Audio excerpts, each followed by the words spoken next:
Welcome back to the Yang Daily. First off, a quick reminder that with the Yang Gang's over 200,000 active members, we could save over 600,000 hours per day for phone banking if they were all listeners. Every minute counts. This is why I started the podcast, but I need your help spreading it. The faster, the better, and we're really running long, so let's get to the news. Humanity for Yang is calling for more Instagram follows as their corresponding Instagram account is nearing 1K, and they are excited to push it over the top. The campaign released a new ad today claiming that we lost to Trump in 2016 due to ignoring the massive job loss from automation. I actually quite like this ad, not so much because of the messaging, but because it has some bumpin' music and makes it stand out from the crowd, and because it features Yang speaking directly to the viewer while driving around in a Tesla, which just so happens to be my favorite cause behind Yang's campaign. Check it out in the links. Indiana Yang Gang are pleading for help and say we have only 5 days left to get the required 4,500 signatures to get Yang on the ballot there. If you are living anywhere near Indiana, please check the events and help them out. This is vital. Be our hero. The phone banking leaderboard today still has Tommy R. holding on to his lead, now at 607 calls, followed by Louisiana, Shinny, John W., Michael C., Vikash G., Ka R., Richard P., Gavin S., and Iwu Z. They're lonely up there, Yang Gang. Join them and get your own shout out. Due to time constraints, I have to skip the events call out today. As always, check for local events at yang2020.com/events. Emerson released a new national poll today with some interesting results. In the candidate rankings, Yang came in at 8% this time, much higher than the poll the other day at 3%. As for the rest, Biden was at 30, Bernie at 27, Warren at 13, Bloomberg at 7, Pete at 6, and Klobuchar at 4. The sample size was a bit larger on this one, 497, and the margin of error a bit smaller at 4.1%, meaning Yang could be anywhere between 4% and 12% according to this poll. This just goes to show what I was saying earlier about not trusting the numbers too much, as different polls can find wildly different percentages, particularly if the margin is high. This could suggest that Yang is growing fast since it's a significant increase from the previous Emerson poll just a week or so ago. It is very nice to see Yang moving up to fourth place. It is, though, very nice to see Yang moving up to fourth place among the sample of voters exposed to polling. It's also looking like he might soon take Warren's spot. The demographics find Yang is second in the 18 to 29 age group behind only Bernie. And the known demographics are reinforced of Yang and Bernie's support being largely weighted to under 50 and Biden and Pete and Klobuchar being heavily weighted in the over 50 crowd.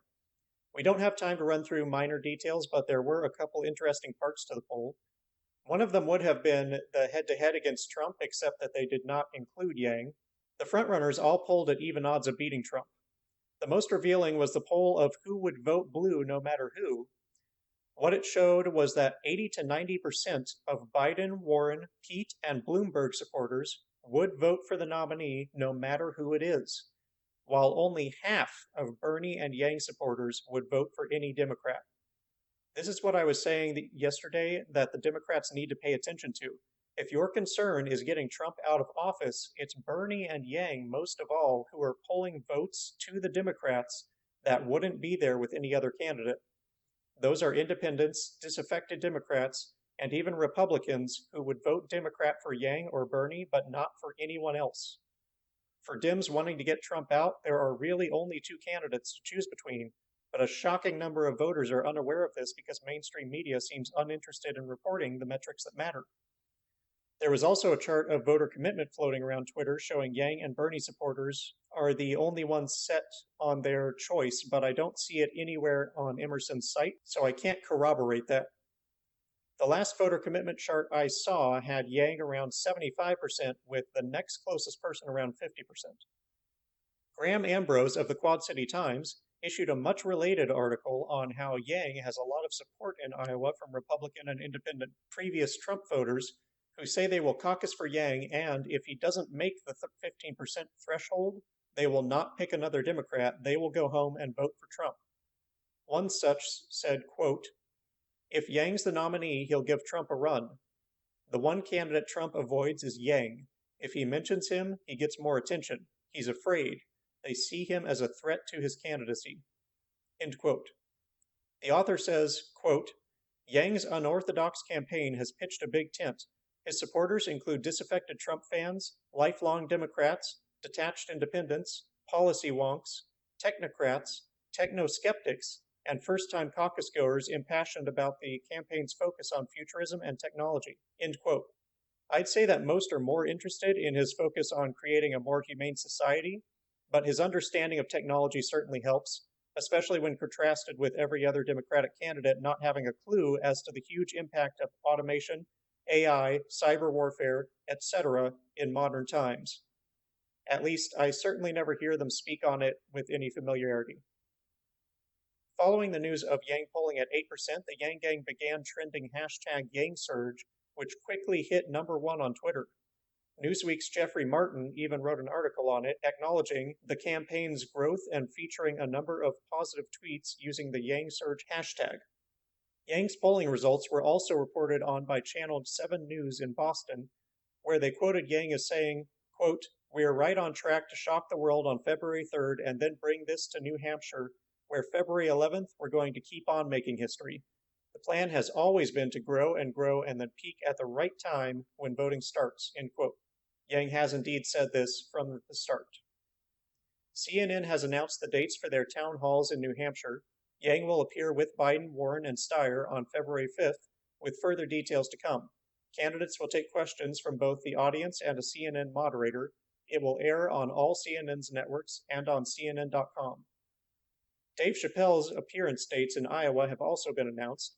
He will be doing pop-up shows on January 28th in Ames, on the 29th in Columbia, and on the 30th in North Charleston. The tickets will undoubtedly sell out quickly. If you do manage to get tickets, it would be awesome to bring some friends along who aren't Yang Gang yet, so we can get them on board. Actor, comedian, producer, playwright, and screenwriter John Leguizamo officially endorsed Yang today, continuing the flood of endorsements from creatives.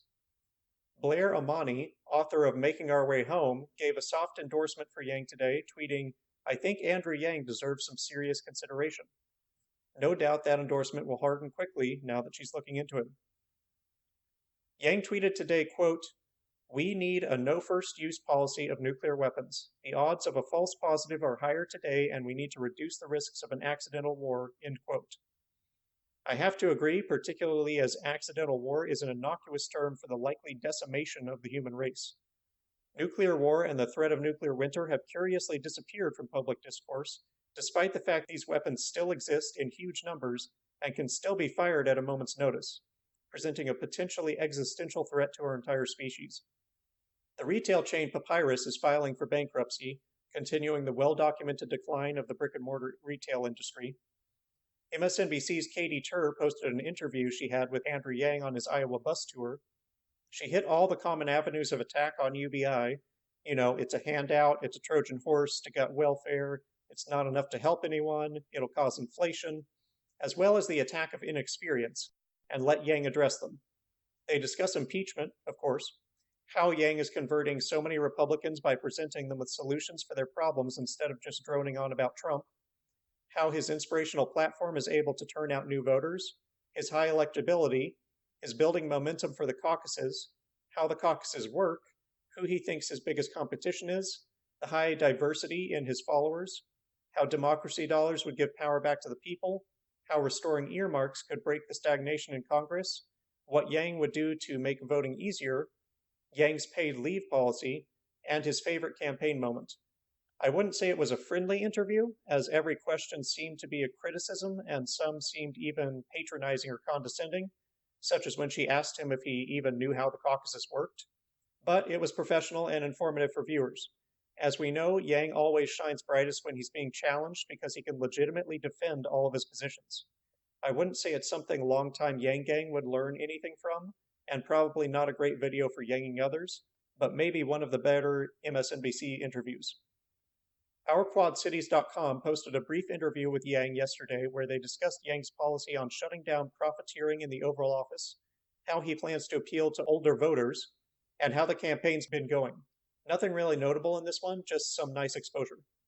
The Des Moines Register put out an article on Yang today regarding how the campaign hands out cards at town halls to have people rank Yang among other candidates. Unfortunately, the Register has a paywall, but it's in the links if any of you have access. Hannah Miller of CNBC submitted an article yesterday titled U.S. Suicide Rate Rises 40% Over 17 Years with Blue-Collar Workers at Highest Risk, CDC Finds. The article highlights the findings from a CDC study into rising suicide rates, something that Andrew has been directing attention to constantly throughout the presidential race, as a huge indicator that our economic situation is more dire than most people know or than heads of government would wish to acknowledge.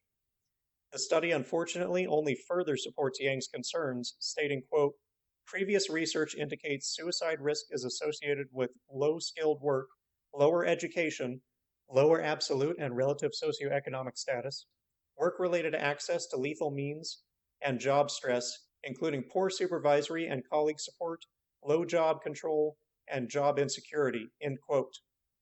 Yang has spoken at length on how detrimental, even lethal, financial insecurity and associated stresses can be, how automation is increasingly shifting most Americans into lower quality jobs or unemployment, how productivity is booming to the benefit of the few while prosperity is only declining for the many, and how important it is that we begin a transition to a new paradigm of work where non-market work is compensated, people are not left to fall through the socioeconomic cracks, workers have more individual bargaining power to demand high-quality jobs, and everyone has more economic freedom to pursue work they find fulfilling. Statistics like these are one of the many reasons that we will continue to fight for UBI. It's also worth mentioning that Yang seems by far the most committed to modernizing our treatment of mental health, to put it on par with physical health in the healthcare industry, and to remove the still prevalent stigma. NBC News released an article on the results of a survey showing Iowa voters aged 18 to 29 committed to caucus in over 3 times the numbers they did in 2016. This is further evidence of what we already know, that uncommon voters will turn out for inspiring candidates. This will, not coincidentally, benefit Bernie and Yang most, as each of them have predominantly young voter bases, and will hurt Biden, Pete, and Klobuchar, who have minuscule support over the age of 50. Today's daily Yang policy, in light of Andrew's tweet earlier, will be his policy on nuclear launch decisions. Yang does not believe that the president should have sole authority to launch nuclear weapons. He proposes that the vice president and chief of staff also be involved to ensure that no one person has the power to doom the human race. From what I can tell, Yang seems to be the only candidate with a policy on nuclear launch decisions. Today's Yang Daily 10 task is, in the continuing thread, phone banking. The team's additional suggestion for today is to invite your crush over for a nice dinner and a joint phone banking session. There's nothing like your first time calling Iowa together. Keep in mind that all you have to do when phone banking is ask a couple of simple questions to collect data. Quick, simple, and easy. And if you're one of many international Yang Gang, you can still phone bank. Let's help our canvassers win this thing, Yang Gang. We all deserve a better future. And that's our Yang news for today. Follow Humanity for Yang on Instagram. Help Indiana with signatures. Check out the new ad. Check your local events. Tell everyone to vote Yang if they don't want to lose those voters. Grab your Chappelle tickets if you can. And get on the phone banking leaderboards. As always, please share this podcast so we can save people as much time as possible for volunteering. And don't forget to Yang daily.